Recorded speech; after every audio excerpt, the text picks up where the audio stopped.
প্রত্যাশী প্রিয় শিক্ষার্থীবৃন্দ, আসসালামু আলাইকুম। 23 নম্বর প্রশ্নটি আমরা আলোচনা করব। খেয়াল করেন, একটি এমসিকিউ পদ্ধতির প্রশ্ন।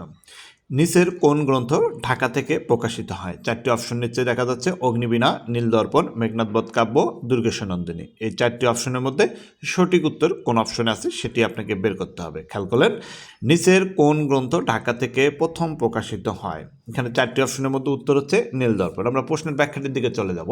খেয়াল করি, ঢাকার বাংলা প্রেস থেকে প্রকাশিত প্রথম গ্রন্থ দীনবন্ধু মিত্র রচিত নাটক নীলদর্পণ। খেয়াল করেন, ঢাকা থেকে প্রকাশিত, এটি কিন্তু বলে নাই বাংলা থেকে প্রকাশিত, বলছে ঢাকা থেকে প্রকাশিত। তাহলে ঢাকা থেকে প্রকাশিত প্রথম গ্রন্থ হচ্ছে দীনবন্ধু মিত্র রচিত নাটক নীলদর্পণ।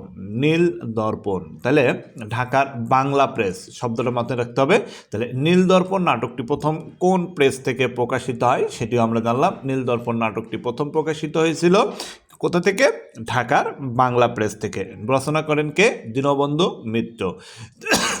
তাহলে আপনাকে যদি প্রশ্নটা এরকম করে ধরেন কোনো নিয়োগ পরীক্ষায় আপনাকে প্রশ্ন করলো যে ঢাকা থেকে প্রকাশিত প্রথম গ্রন্থের লেখক কে? ঢাকা থেকে প্রকাশিত প্রথম গ্রন্থের লেখককে। এখানে যেমন প্রশ্ন করছে ঢাকা থেকে প্রকাশিত প্রথম গ্রন্থ কোনটি, ঠিক একইভাবে যদি আপনাকে প্রশ্ন করা হয় ঢাকা থেকে প্রকাশিত প্রথম গ্রন্থের লেখককে, তাহলে উত্তর কি?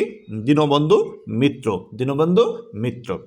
এখন নীলদর্পণ নাটকটি মেহেরপুর অঞ্চলের কৃষকদের উপর অত্যাচারের, মানে নীলকরদের যে অত্যাচার তার উপর ভিত্তি করে এই নীলদর্পণ নাটকটি মূলত রচিত হয়েছিল। নাটকটির রচনা, মুদ্রণ, প্রকাশ, প্রথম মঞ্চন সব কিছু বাংলাদেশে বলে একে বাংলাদেশের নাটক বলা হয়। তাহলে এখন আপনাকে যদি প্রশ্ন করা হয় বাংলাদেশের নাটক কোনটি, বাংলাদেশের নাটক কোনটি? বাংলাদেশের প্রথম নাটক হচ্ছে দীনবন্ধু মিত্রের বাংলাদেশের প্রথম প্রকাশিত নাটক হচ্ছে দীনবন্ধু মিত্রের কি? নীলদর্পণ নাটকটি। দীনবন্ধু মিত্রের নীলদর্পণ নাটকটি। তাহলে এই প্রশ্নের ব্যাখ্যা থেকে আমরা বেশ কিছু প্রশ্ন পেলাম। কি? ঢাকা থেকে প্রকাশিত প্রথম গ্রন্থের নাম যেমন আমরা জানলাম, ঠিক ঢাকা থেকে প্রকাশিত প্রথম গ্রন্থের লেখকের নামও জানলাম। নীলদর্পণ নাটকটির রচয়িতাকে আমরা সেটিও জানলাম। নীলদর্পণ নাটকটি প্রথম কোন প্রেস থেকে প্রকাশিত হয় আমরা সেটি জানলাম। কবে প্রকাশিত হয় এবং নীলদর্পণ নাটকের মূলত কী বিষয়ে লেখা হয়েছে সেটিও আমরা জানলাম।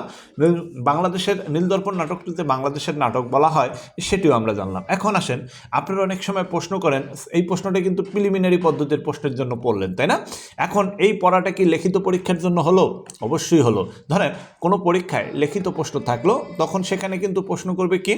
প্রশ্ন করতে পারে এরকম যে ঢাকা থেকে প্রকাশিত প্রথম নাটকের নাম কি? তখন আপনাকে কি করতে হবে? উত্তরটি লিখে দিতে হবে। অনেক সময় আপনারা আমাকে যে প্রশ্নটি করেন সেটি হচ্ছে এটা তো এমসিকিউ, মানে পরীক্ষাতে এমসিকিউ পদ্ধতিতে হবে, তাই এমসিকিউ পদ্ধতির প্রশ্ন, পরীক্ষাতে লিখিত পদ্ধতিতে হবে। লিখিত পদ্ধতির প্রস্তুতি নো, লিখিত পদ্ধতির প্রস্তুতি বা এমসিকিউ পদ্ধতির প্রস্তুতি বলে কোনো শব্দ নাই। লিখিত পদ্ধতি যখন কোনো প্রশ্ন থাকে তখন সেখানে অপশন থাকে না, উত্তর লিখতে হয়। যেমন আপনাকে যদি প্রশ্ন করা হয় ঢাকা থেকে, যদি এরকম প্রশ্ন করা হয় যে নীলদর্পণ নাটকটির রচয়িতাকে লিখিত প্রশ্নে, তখন আপনি কি করবেন? তখন আপনি উত্তর লিখবেন নীলদর্পণ নাটকটির রচয়িতাকে দীনবন্ধু মিত্র। দীনবন্ধু মিত্র। এখন এই একই প্রশ্ন যদি আপনাকে এমসিকিউ পদ্ধতিতে করা হয় যে নীলদর্পণ নাটকটি রচয়িতাকে, 4টা অপশন দিল, এখন আপনি খুঁজবেন যে দীনবন্ধু মিত্র কোন অপশনে আছে। দীনবন্ধু মিত্র কোন অপশনে আছে, কি বুঝতে পারছেন? মানে এটা খুব ভালো করে বুঝতে হবে। আপনাকে যদি কোনো লিখিত পরীক্ষার প্রশ্ন করে যে নীলদর্পণ নাটকটি কিসের উপর ভিত্তি করে রচিত হয়েছে, নীলদর্পণ নাটকটি কিসের উপর ভিত্তি করে রচিত হয়েছে? নীলকরদের অত্যাচার। নীলকরদের অত্যাচার, কৃষকদের উপর নীলকরদের অত্যাচার। লিখিত প্রশ্ন থাকলে আপনি লিখে দেবেন উত্তর কি? নীলদর্পণ নাটকটি রচিত হয়েছে কৃষকদের উপর অত্যাচার। এখন এই একই প্রশ্ন যদি এমসিকিউ পদ্ধতিতে থাকে যে নীলদর্পণ নাটকটি কিসের উপর রচিত হয়েছে, তখন কিন্তু আপনি এমসিকিউ পদ্ধতিতে যখন প্রশ্ন হবেন তখন আপনি উত্তর খুঁজতে হবে যে নীলকরদের অত্যাচার এই কথাটি কোন অপশনে আছে। ঠিক এইভাবে একটু বুঝে যদি আপনি পড়েন তাহলে প্রিলিয়ার লিখিত আলাদা কোনো প্রস্তুতি নিতে হবে না। সঠিক এবং পরিপূর্ণ প্রস্তুতি নিতে পড়ুন নিউমেরিক জব প্রিপারেশন বইটি।